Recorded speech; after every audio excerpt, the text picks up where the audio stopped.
Welcome to ESVN OT. My name is Emma Vigeland, and you know what to do, folks. Oh wait, no, I did not do that in the right order. My name is Emma Vigeland. This is the Emma Sports Vigeland Network show. I think that was still out of order, but whatever. You know what to do, folks. Subscribe, youtube.com/ESVN show. Put on push notifications so you know when we're going live, even a half hour early, so we can get out of here a little earlier like we are doing today. Rate us 5 stars on Apple, Spotify. Like this stream while it's live. Hello, Bradley Alsop. Hello, everyone. Hello. So I just got done watching Daniel Jones basically hold back tears, being asked after he gave an address about how it was the dream of his life to, or like the honor of his life to quarterback the New York Giants and how great of an organization it is.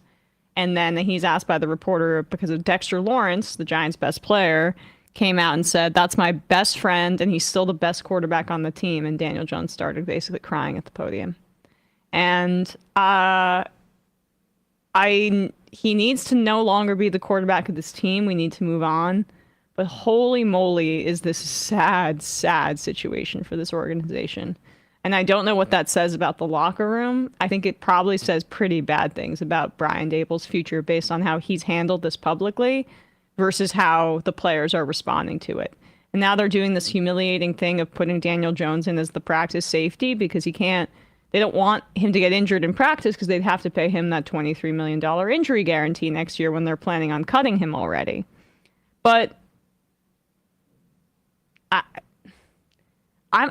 this is maybe the first time where I'm starting to think like maybe we have to move on from Daboll. Like this move is with players speaking out against this move. Darius Slayton did too. I mean, Daniel Jones is, for all his flaws, supposedly one of the best teammates ever and beloved by the locker room, and was on the White Guys for Kamala call. Shocking.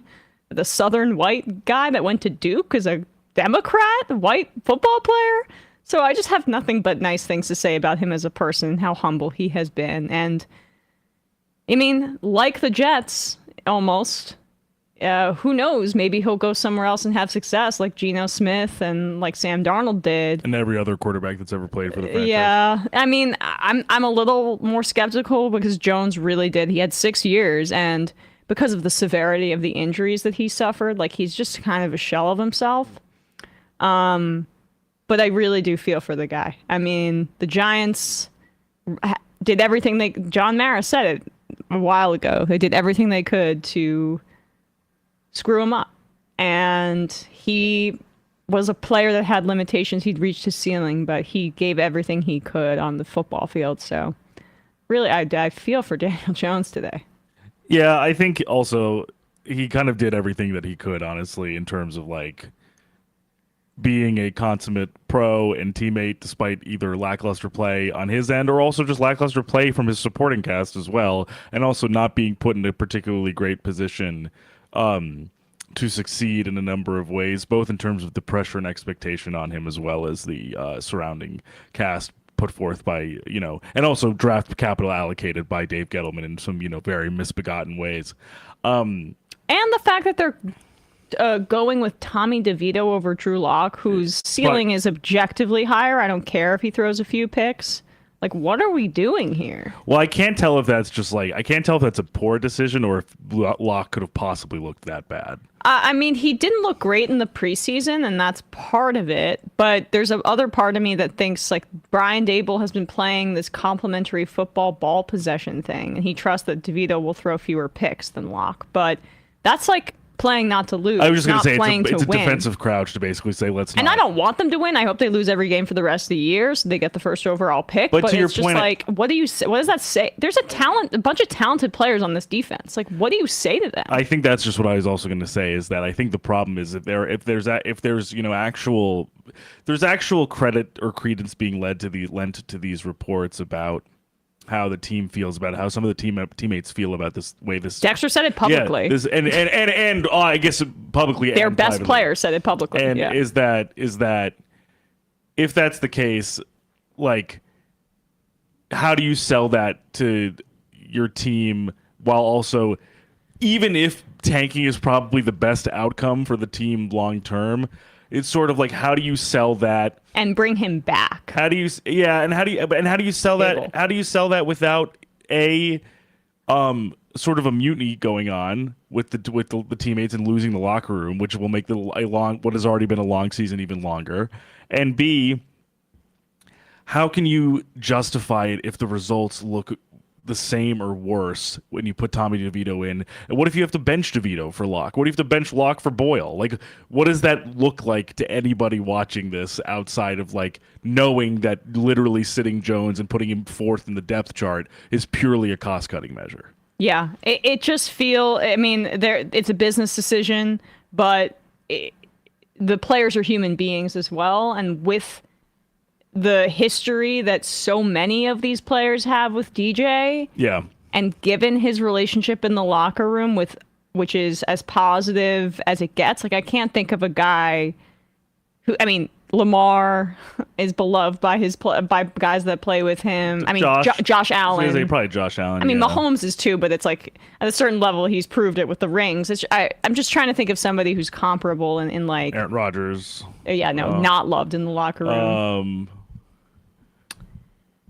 Somebody who's not that good, but players really always stick up for him. Honestly, Jimmy was like that for a while. But that's not necessarily true because Devontae Adams threw him overboard in that. But Devontae Adams is is maybe an asshole. Yeah. Devontae Adams, I feel like mostly treats other Jimmy players is like a he's the front manager, the general manager. I think that's fair. I mean, I don't necessarily know if I would say Jimmy's like a good guy, but he's a guy that players liked to party with and have fun with. Yeah, I guess I feel like he was like people liked having him around. Right. That's a good one. I'm just I'm going to have to think a little bit more about comparable quarterbacks, but we're getting off on a bit of a tangent anyway. Daniel Jones, it is time to move on, but holy moly, are they like trying to just break everybody's heart in the process. So with that said, let's get to our locks. Drew locks. ESVN Stone Cold Lock of the Century. All week. Yeah. Boom. All right, folks. We were horrible last week. Between the two of us, only one game against the spread was won. And luckily for me, I was the 1-2 party, and Bradley was the 0-3 party. Where do we begin? Nothing First of all, nothing I said came true. Well, I mean, this Actually, is why no one should take our advice. This is the point. The shootout aspect of the Bengals Chargers game did actually come true. It didn't go the way that I wanted it to go. Right. That's true. The Falcons literally got like the shit beaten out of them by the Broncos. Which I do believe I also said was going to happen. You've mostly foretold my failures. But I can't predict my successes, so it doesn't necessarily matter. Okay, first of all, as you see, I'm going to pick the Eagles on Sunday Night Football this week, but Thursday Night Football, I was completely wrong, and the Eagles, I'm just done picking against them because they're so damn talented. It's the Nick Sirianni of it all, and the fact that they started slow, but they're the most talented team in football. So enough of this. We had Sirianni goggles for a while. But the Eagles also do this thing where like they start slow in every game. So the Commanders were up for I think the first half on Thursday night, and then the Eagles just took over. So I lost the Washington Commanders +4. The San Francisco 49ers lost in Seattle -6. So another theme is that I'm done picking the 49ers thinking that they're going to cover these spreads. They are not the same team this year. I had the same issue. I mean, we'll obviously see what happens because you see in my third pick, I literally changed it because I was like, why am I trusting the Niners right now? Right. I actually don't know why I'm doing that. It's because of all the times that they've been so great, but it's just not the same this year. And then the Houston Texans did cover against Dallas on Monday Night Football, so that was my one win. Bradley, as you mentioned, the Ravens did not cover 3.5 points because they lost to the Steelers. The Falcons got trounced, was not within 2 points. Of the Denver Broncos. The Cincinnati Bengals also lost to the Chargers and did not cover. That essentially pick them at +1.5.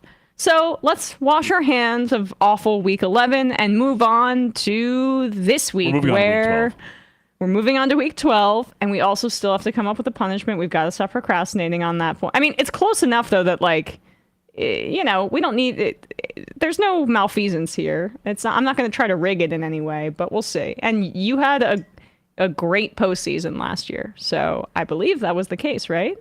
Well, I did lose still, but... You did, but maybe it was the year before. Can't remember. Anyway, I am going with, again, now, keeping after what I saw last week, the Denver Broncos -6 playing the Raiders in Las Vegas. This is my favorite of my picks for the weekend. I think Denver is still being underrated by the public. Bo Nix played incredible football last weekend. Like, I read this in The Athletic. He's the first rookie in NFL history to have a completion percentage of over 80%, 4 or more passing touchdowns, and 300 or more pass yards in a game. So he absolutely tore it up from an efficiency standpoint, from a game management standpoint, and like the way that he can put some juice on those fastballs and make these intermediate throws, just such quick decisions. I'm really impressed with Bo Nix, and the Raiders are awful. The Raiders' offensive line is one of the worst in football. The Broncos have one of the best defenses in the NFL. Gardner Minshew will be quarterbacking the Raiders. He leads the league with 13 turnovers.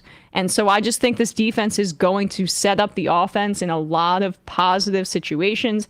They're in a dome in Las Vegas. There may be more Broncos fans than there are Raiders fans. So I am counting on this. 7 straight losses for the Las Vegas Raiders. The last losses have all been by at least 5 points. Now, this is a 6-point spread, but I think the Broncos are on a mission, and they're good enough to win by 2 touchdowns in Las Vegas. That is my prediction. Because I also even think the Broncos played this is absolutely a worse opponent than the Falcons in my view on both sides of the ball, and that's not saying much because the Falcons defense for the most part is pretty bad outside of Jesse Bates and AJ Terrell. Right. But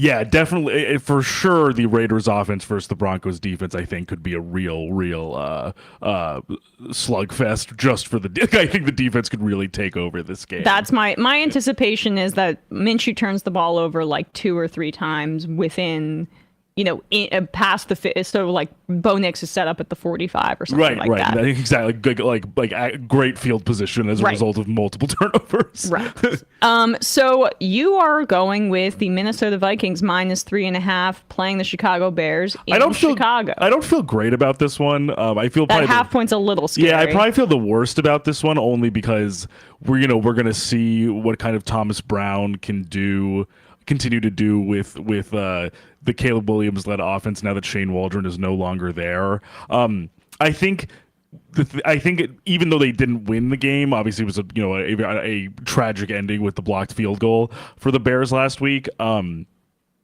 just do think Caleb Williams was just looking a little bit more less rattled and kind of less in his head. He played better last week, yeah. But I'm still not out on the Vikings despite a few middling performances from Sam Darnold. I still trust the defense, and I still think the offensive skill position players are good enough here. Even though it's at home for the Bears, I just still think because of the whole Shane Waldron firing, the kind of bad vibes with the Eberflus, they cut Nate Davis, who one of their bigger free agents acquisitions under Ryan Poles. I just think the vibes are really somewhat putrid in Chicago still. And I'm sort of convinced still that the season is a bit of a wash at this point for them. So in this NFC North matchup, I think the Vikings will take it. But I agree with you. The half point is probably why I'm a little bit, it would have to be more than a field goal, which is why I'm a little bit antsy about it. But I'm going to put my trust in my former Jets QB and trust that he's not going to be seeing ghosts out there at Soldier Field. All right. Well, I mean, he's got to just get it a little bit under control with the turnovers. I mean, he's throwing really it's not even And that's that. been his that was his knock, obviously. But it's just amazing because it's like he throws his interceptions with as much confidence as he throws his touchdown passes. They're absolute stingers. Yeah. They are probably like hurting the hand of the guy he's throwing. It's an absolute missile to the defensive back. Right. It's amazing.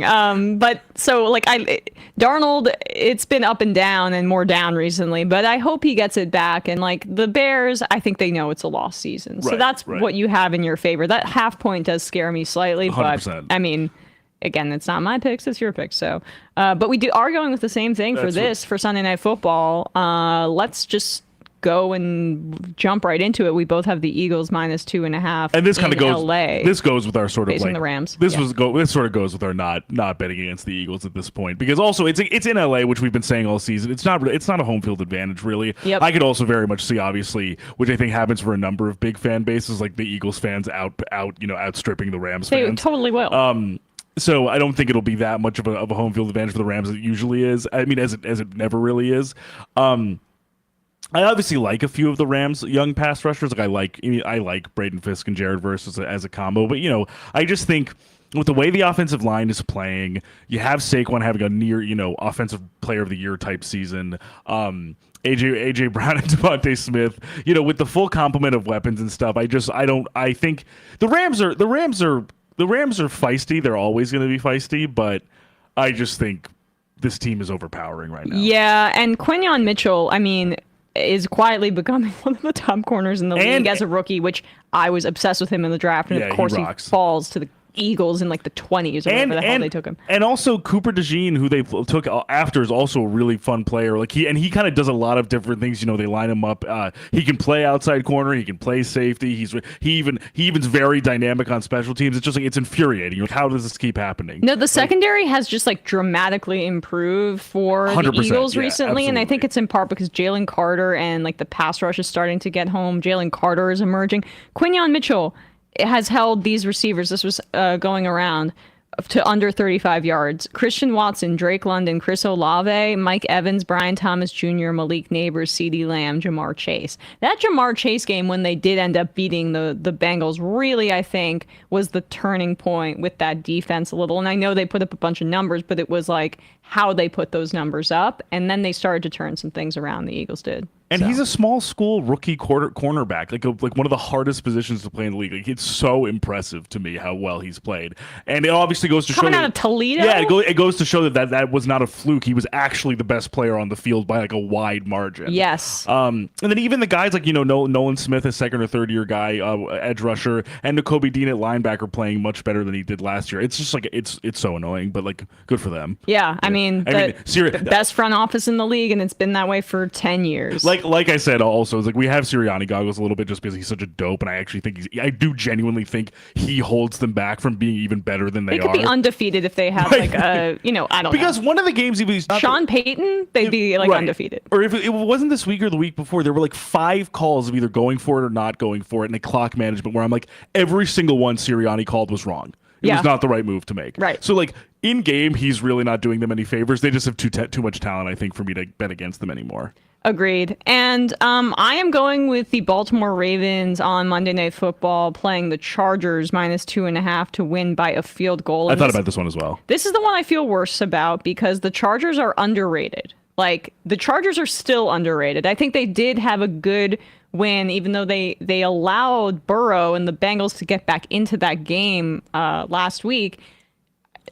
I still think people are underrating them. I still think people don't realize how cohesive and like what a team they are. I mean, both the Broncos and the Chargers are formidable wild card teams in a division that's dominated, of course, by the Chiefs. But we'll see if the Chiefs start to fall off. That would be fascinating. I highly doubt that they won't win the division. But the Ravens, this is more just like a gut feel for me. I think that the fact that they are coming off a short or a long week with more rest gives them an opportunity to prepare for this. This is also going to be personal for some of the players on this team.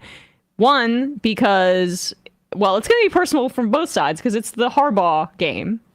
It's the Harbaugh game. Harbaugh. It's the Harbaugh. But no bowl this time around. And no Lombardi given out at the end. And hopefully no power outages in this Harbaugh matchup. But I just really think that the Ravens are going to be smarting from that in-division loss. They're going to understand the gravity of this situation. The Chargers just had this emotional win over the Bengals in prime time. The Ravens are going to come prepared. Greg Roman is the offensive coordinator for the Chargers. I think this gives Baltimore an advantage on defense that they really desperately need, because it's sneakily one of the worst pass defenses in the NFL. And I think Lamar just goes off. That's my anticipation. And they're able to exploit a really disciplined Chargers team that, I don't know, like, is a little bit banged up. We'll have to see. Khalil Mack didn't play last game. I'm not sure if he's going to play this time around. But I just think this is Lamar magic, and he takes over, and they squeak out a close one. And as you said, with the smarting aspect, just from last week's game, I think definitely they're going to want to try and make a statement because of struggling against the interdivisional game against Pittsburgh. Henry, fumbling a ball without recovering it for the first time in 460, 500 snaps or whatever the number was. I think they're definitely going to want to try and come out aggressive with their game plan, which is what the Steelers kind of tried to exploit by sort of neutralizing their aggression in their game script. And I agree with you in the sense of, even with a little bit less talent than we're used to with the Ravens defense, especially relative to last season, I think, as you said, it's not obviously going to be the exact same offense they're running, but I'm sure they have some Greg Roman DNA scouted pretty properly, because of how much time he was there. And it can go the other way, but I thought about that and was like, oh, but Greg Roman will give tips about Lamar. But part of why, like, you heard Bill Belichick was interviewed about why he struggled so much with Lamar Jackson, and actually it was Cam Newton too. It was quarterbacks that could run in general. And it's because it's no matter how much you prepare, sometimes guys just do otherworldly things you can't prepare for. Yeah, you can't. And I'm banking on that more with Lamar. Totally. And also, as an example too, with the play, the incredible Josh Allen touchdown we talked about on Monday, like, you can't really prepare for that. Right. Like a 26-yard rumble into the end zone. Right. You know what I mean? Right. Sometimes guys, like as you said, sometimes guys just do extraordinary things and you can't stop it. And then Lamar is used to doing extraordinary things. So that is my pick for that game. That's Monday Night Football. Your final pick, I switched the order a little, but this is still an afternoon game, Green Bay, just because I want to talk about Philly at the Philly game at the same time. So this is a Sunday game, San Francisco 49ers at Green Bay, and it's basically a pick 'em on a neutral site with the Packers minus 1.5 at home. I like this pick by you. Yeah, I think, just as I was saying before, I almost picked the Niners, but then I was like, if there's a bounce back, I'm just not really fully seeing it yet, just because I don't think Christian McCaffrey has come back into his explosive self yet. And I think if he can't for a third straight game, it just might be, it might be it in terms of the potential for explosiveness to return after a pretty extensive injury and extensive time not playing, not seeing the field. Right. I just think with all of the injuries and just a bit of the attrition of the season, I'm just not seeing that explosive element that's super present on the roster right now. Right. And especially with the red zone being a little bit more of an issue for the Niners offense, which as it hasn't really been in the past. More of the options that I'm used to kind of like being confident that the Niners will be able to choose from to generate a lot of offense, I'm just not really seeing. The Packers, I think I still want to see a little bit more from them in terms of Jordan Love's play, kind of returning to the second half of last season with how explosive and really how much high-end quarterbacking he was doing last year. But I do still have a decent amount of confidence in the offense and the defense being a bit more of an emerging unit.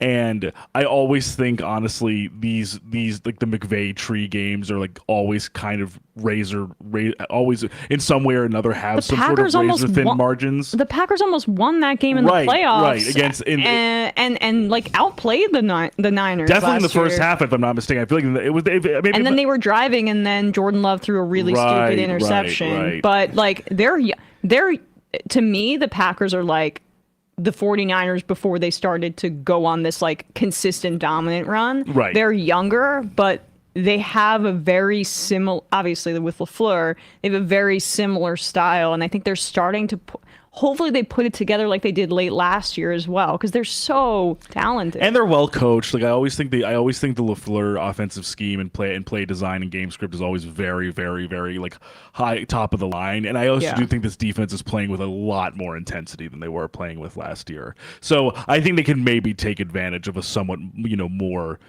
cowed 49ers team that just has not been able to reach its explosive heights that it did, last year and the year before. Agreed. So to recap for week 12, I am going with the Denver Broncos -6 in Las Vegas playing the Raiders. Bradley and I are both going with the Philadelphia Eagles -2.5 on Sunday Night Football playing the Rams in LA.